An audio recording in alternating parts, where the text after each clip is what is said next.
Límbico es una parte del cerebro compuesta por varias estructuras interconectadas anatómicas y funcionalmente que participan en el funcionamiento funcional. Muchas de estas regiones se encuentran inmersas en el interior de nuestro cerebro, los que se conocen como estructuras subcorticales que están debajo de la corteza cerebral. Aunque hay algunas áreas del sistema límbico que pertenecen a la corteza cerebral, como la corteza orbitofrontal o el hipocampo. La misión del sistema límbico es controlar aquellos aspectos relacionados con la preservación de uno mismo y la supervivencia de la especie. Por ejemplo, las respuestas emocionales, la motivación del nivel de activación e incluso algunos tipos de memoria, componentes del sistema límbico y sus funciones. Curiosamente no existe algún acuerdo sobre las estructuras completas que forman el sistema límbico. Las más comúnmente aceptadas son corteza límbica, que se sitúa alrededor del cuerpo calloso y es una zona de transición, ya que se intercambia información entre el neocorteza y las estructuras subcorticales del sistema límbico. Es un área de asociación, es decir, la que integra información de varios tipos y la reúnen para darle un significado. Así podemos dar una interpretación a algo que nos ha ocurrido y clasificarlo como agradable, desagradable, doloroso o placentero. El hipotálamo se sitúa en la parte media del lóbulo temporal y se comunica con la corteza cerebral, el hipotálamo, el área septal y la amígdala, gracias a sus múltiples conexiones. Su tarea más destacada es consolidar el aprendizaje y la memoria. El hipocampo se encarga de introducir en nuestro almacén de memoria a largo plazo aquello que aprendemos. De hecho, cuando hay alguna lesión en esta estructura, no eres capaz de aprender ninguna otra cosa nueva. Quedan intactos tus recuerdos del pasado. Esto se denomina amnesia anterograda. ¿Por qué nos alteran los recuerdos más antiguos? Pues porque se almacenan en otros lugares de la corteza cerebral, que si no se lesionan, los recuerdos seguirán allí intactos. El hipotálamo. El hipotálamo es una importante estructura que se localiza en la parte inferior del tálamo, en el interior de los tractos ópticos. Una de sus funciones más destacadas es controlar que el funcionamiento de nuestro organismo se mantenga en equilibrio. Tiene muchas conexiones con áreas muy diversas del cerebro, lóbulos frontales, hipocerebral. Posee sensores que provienen de la mayor parte de nuestro cuerpo, sistema olfativo, retinas, vísceras, además de ser capaz de captar la temperatura, los niveles de glucosa y de sodio, y niveles hormonales, entre otros. La amígdala es una de las estructuras del sistema nervioso más estudiadas y más directamente vinculadas con la emoción. Tiene forma de almendra y se compone de dos núcleos, cada uno situado en el interior de un lóbulo temporal. Por un lado, parece que las hormonas de estrés que se liberan cuando tenemos una vivencia emocional hace que se consoliden los recuerdos afectivos y se active ese proceso. Y pues ese proceso lo realiza la amígdala. El área septal se sitúa justo encima de la comesura anterior y posee numerosas conexiones con el hipocampo, el hipotálamo y otras áreas.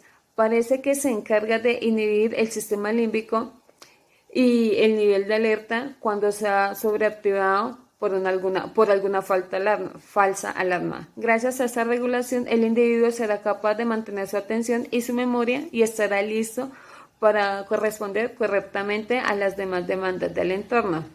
Es decir, controla estados de activación extremos que sean contraproducentes para nosotros.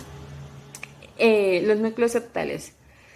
Los núcleos septales tienen una función integradora de aspectos emocionales, motivacionales, de alerta y de memoria y sensaciones placenteras como la excitación. Buenas tardes, profe. Buenas tardes, compañeros. Yo soy Geraldine Muñoz y esta noche vengo a hablarles del sistema límbico en las respuestas emocionales y memoria. Entonces, Las emociones influyen mucho sobre la memoria porque en algunos casos ayuda a fortalecer y en otros casos ayuda a obstaculizar la formación de la memoria, ya que la amígdala está involucrada en la mejora de la memoria cuando esta última tiene el último contenido emocional. Entonces, esto se ilustra por la observación que se le realizó a unos pacientes que tienen daño de ambos núcleos y se llama amigdaloides, que pierden el incremento habitual de la memoria debido a las emociones. Y aunque las emociones fuertes aumentan las codificaciones de memoria dentro de la amígdala, el estrés también puede llegar a alterar la consolidación de la memoria por el hipocampo y las funciones cognitivas de la memoria.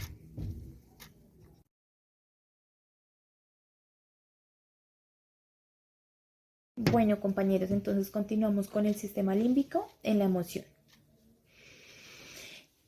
Entonces, el sistema límbico pues constituye la región donde se genera la respuesta a los estímulos emocionales. Y pues hoy en día los estudios de este sistema llevan a la psiquiatría a buscar respuestas sobre las enfermedades como lo son el Alzheimer, la demencia senil, la esquizofrenia, entre otros.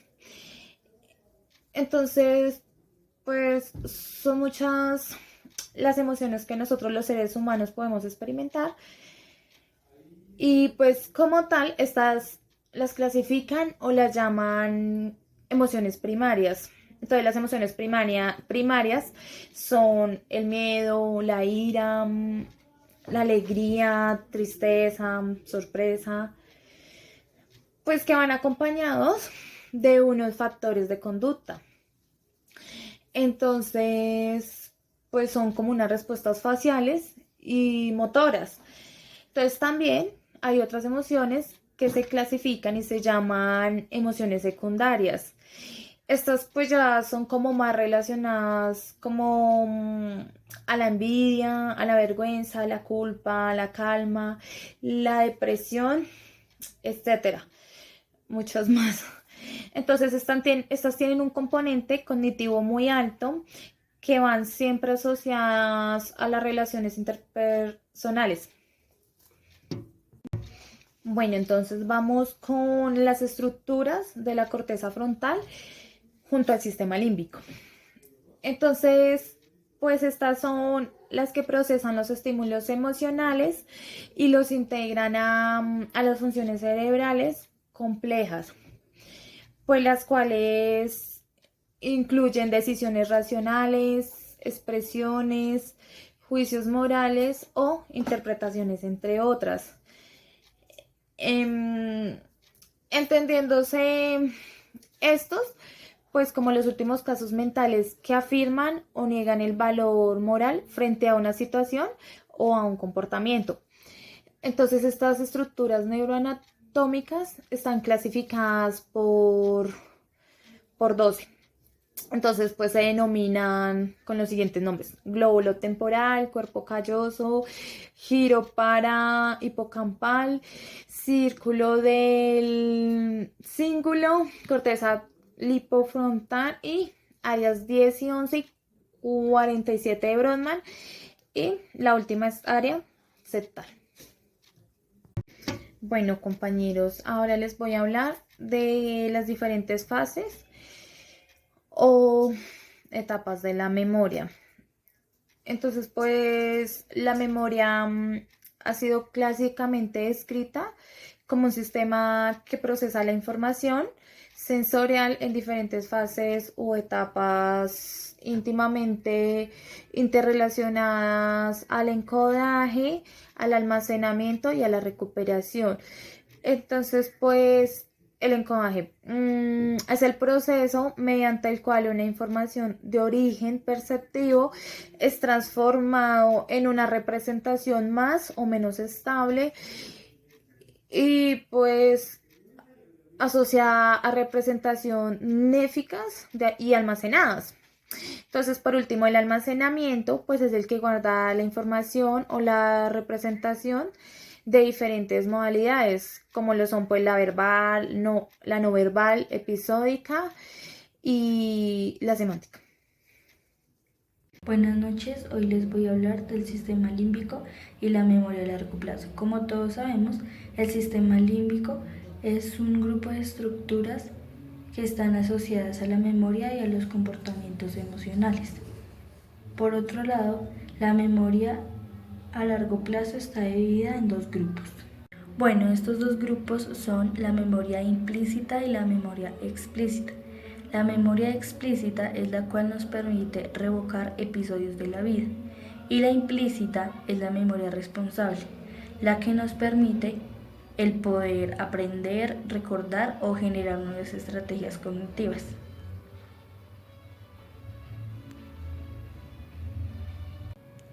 Para fortalecer una nueva información a largo plazo en la memoria, el proceso ocurrirá durante el sueño. Esto es generado gracias a la diafonía que se realiza entre el neocórtex y el hipocampo. Estas regiones fortalecen o fijan la información y el aprendizaje. Asimismo, las células nerviosas generan señales eléctricas muy altas para que estas regiones trabajen por igualdad, trabajen de una manera armónica y puedan realizar el proceso de aprender la nueva tarea que va a requerirse o va a practicarse un día después. Finalmente, gracias a la interacción entre la amígdala, el hipocampo y la corteza prefrontal, son generadas ciertas codificaciones en las memorias que nos permiten el poder identificar específicamente a un objeto y también poder identificar la situación en un contexto determinado en el que se encuentre dicho objeto.